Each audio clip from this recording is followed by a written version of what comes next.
को नमस्कार प्यारे बच्चों, स्वागत है आपका हमारे यूट्यूब चैनल पर। तो डियर स्टूडेंट, इस वीडियो में आज हम अध्ययन करने वाले हैं कक्षा 7 की जो सामाजिक विज्ञान इतिहास की पाठ्य पुस्तक हमारे अतीत भाग 2, इसके अध्याय संख्या 5 जनजातियां, खानाबदोश और एक जगह बसे हुए समुदाय।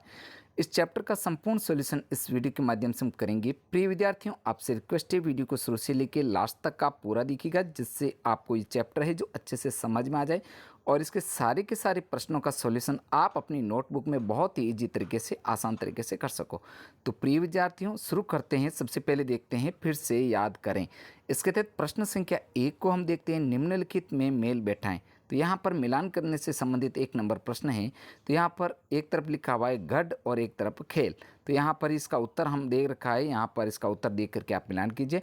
तो प्रिय विद्यार्थियों, आपको गढ़ का मिलान करना है 84 से, टांडा, कारवां, श्रमिक को पाई कहा जाता है, कूल एक खेल और शिव सिंह अहोम राज्य। तो प्यारे बच्चों, इस प्रकार आपको इसको मिलान करते हुए इस प्रश्न का जो है 1 नंबर का पूर्ण करना है। देखते हैं आगे। दुर्गावती को आपको मिलान करना है गढ़ कतंगा से। नेक्स्ट आगे देखते हैं प्रश्न संख्या 2 को, रिक्त स्थानों की पूर्ति करें। तो यहाँ पर आपको रिक्त स्थानों की पूर्ति करनी है। तो इसका क प्रश्न देखते हैं। सबसे पहले, वर्गों के भीतर पैदा होती नई जातियाँ श्रेणियाँ कहलाती थी। यहाँ पर प्रिय बच्चों, आपको रिक्त स्थान में लिखना है श्रेणियाँ। अगला है ख, बूरंजी अहम लोगों द्वारा लिखी गई ऐतिहासिक कृतियाँ थी। तो यहाँ पर आपको रिक्त स्थान में भरना है बूरंजी। नेक्स्ट आगे ग, अकबरनामा ने इस बात का उल्लेख किया कि गढ़ कटंगा में 70,000 गांव थे। प्रिय बच्चों, यहाँ पर आपको रिक्त स्थान में भरना है अकबरनामा। आगे है ग, बड़े और ताकतवर होने पर जनजातीय राज्यों ने मंदिर बनवाए और ब्राह्मणों को भूमि अनुदान दी। तो यहाँ पर मंदिर बनवाए और ब्राह्मणों को भूमि अनुदान दी। इस प्रकार ये आपको रिक्त स्थान में भरना है। प्रिय विद्यार्थियों, अब बढ़ेंगे आगे प्रश्न संख्या 3 की ओर। सही या गलत बताइए। तो प्यारे बच्चों, प्रश्न संख्या 3 का क देखते हैं। सबसे पहले यहाँ पर क है, जनजातीय समाज के पास समृद्ध वाचक परंपराएं थी। यह कथन सही है, आपको सही लिखना है। ख है, उपमहाद्वीप के उत्तर पश्चिमी भाग में कोई जनजातीय समुदाय नहीं था। यह कथन गलत है, आपको गलत करना है। ग है, गौंड राज्यों में अनेक नगरों को मिलाकर 84 बनता था। यह कथन भी गलत है। बढ़ेंगे आगे। प्रश्न संख्या ग, भील उपमहाद्वीप के उत्तरी पूर्वी भाग में रहते थे। यह कथन भी गलत है। तो प्यारे बच्चों, इस प्रकार आपको जो सही और गलत लिख करके इस प्रश्न की पूर्ति करनी है। बढ़ेंगे आगे। प्रश्न संख्या 4 को देखते हैं। इससे पहले आपसे पुनः रिक्वेस्ट करते हैं, हमारी वीडियो को ज़्यादा से ज़्यादा लाइक तथा शेयर जरूर कीजिएगा। और साथियों, अगर चैनल पर नए हैं तो चैनल को सब्सक्राइब जरूर कीजिएगा तथा बेल आइकन जरूर प्रेस करें, ताकि हमारा जब भी नया वीडियो है आप तक नोटिफिकेशन सबसे पहले पहुंचे। तो प्रिय बच्चों, देखते हैं 4 नंबर प्रश्न को।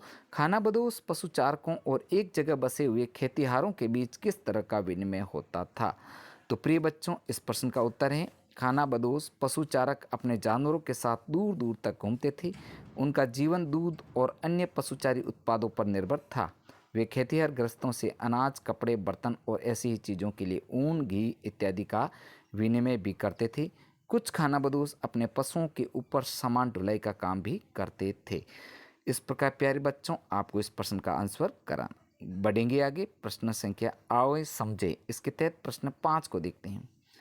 अहोम राज्य का प्रशासन कैसे संगठित था। तो प्रिय बच्चों, इसका उत्तर आपको लिखना है, अहोम राज्य का प्रशासन निम्नलिखित तरीके से संगठित था। इसका पॉइंट नंबर 1 आपको लिखना है, अहोम समाज कुलों में विभाजित था जिन्हें खेल कहा जाता था। पॉइंट नंबर 2, एक खेल के नियंत्रण में प्राय कई गांव होते थे। नेक्स्ट आगे देखते हैं। पॉइंट नंबर 3, एक किसान को अपने ग्राम समुदाय के द्वारा जमीन दी जाती थी।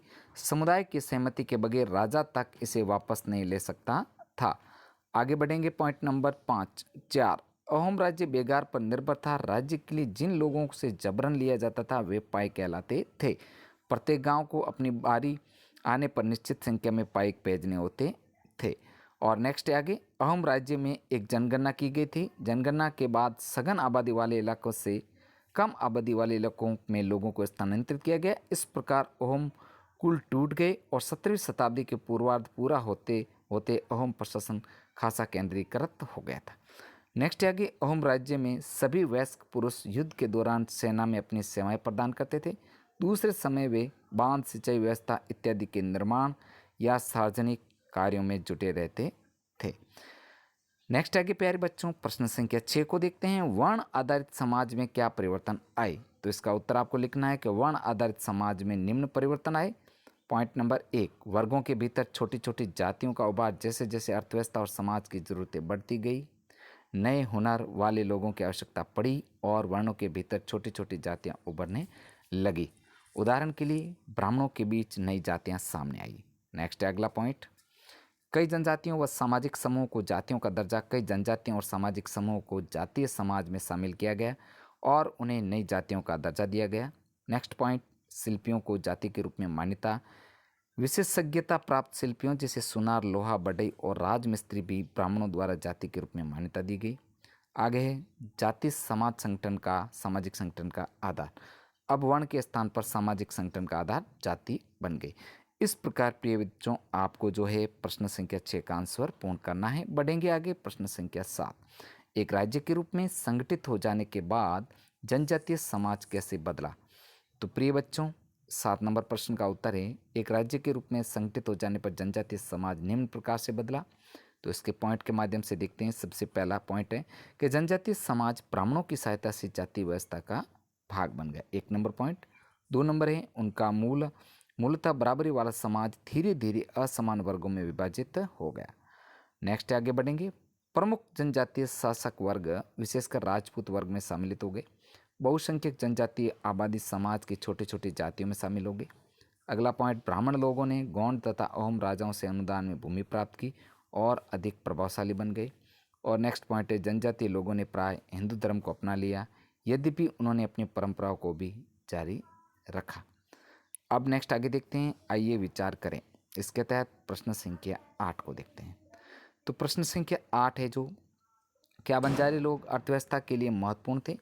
इसका उत्तर प्रिय बच्चों आपको लिखना है, हाँ, बंजारी लोग अर्थव्यवस्था के लिए महत्वपूर्ण थे क्योंकि वे घुमंतु खानाबदोश व्यापारी थे और व्यापारी गतिविधियों को नियंत्रित करते थे। वे एक स्थान पर उपलब्ध सस्ते सामान को खरीदकर दूसरे स्थान पर बेचते थे। वे ग्रामीण क्षेत्रों से कृषि उत्पादकों को अपनी बैलगाड़ी से शहरों तक लाते थे। कभी कभी बंजारों को बड़े व्यापारियों द्वारा व्यापार के उद्देश्य से नियुक्त किया जाता था। और अगला पॉइंट है, वे मुगल सेना के लिए भी अनाज की आपूर्ति करते थे। आगे देखते हैं प्रिय बच्चों प्रश्न संख्या 9 को। तो प्रश्न संख्या 9 है, गोंड लोगों का इतिहास अहोमों के इतिहास से किन मायनों में भिन्न था? कोई समानता भी थी? तो इसका उत्तर लिखना है आपको, गोंड तथा अहोमों के इतिहास की भिन्नताएं। इसका अ पॉइंट है कि गोंडवाना प्रदेश की प्रमुख जनजाति थी, जबकि अहोम ब्रह्मपुत्र घाटी में निवास करने वाली प्रमुख जनजाति थी। वह है पॉइंट, गोंड उपमहाद्वीप के मूल निवासी थे, जबकि अहोम म्यांमार से आकर बसे थे। पॉइंट नंबर स, गोंड जो आग्नेयास्त्रों का प्रयोग नहीं जानते थे, जबकि अहोम उच्च स्तरीय बारूद और तोपों के निर्माण में सक्षम थे। द पॉइंट, गोंड स्थानांतरित कृषि करते थे, जबकि अहोम स्थानांतरित कृषि नहीं करते थे।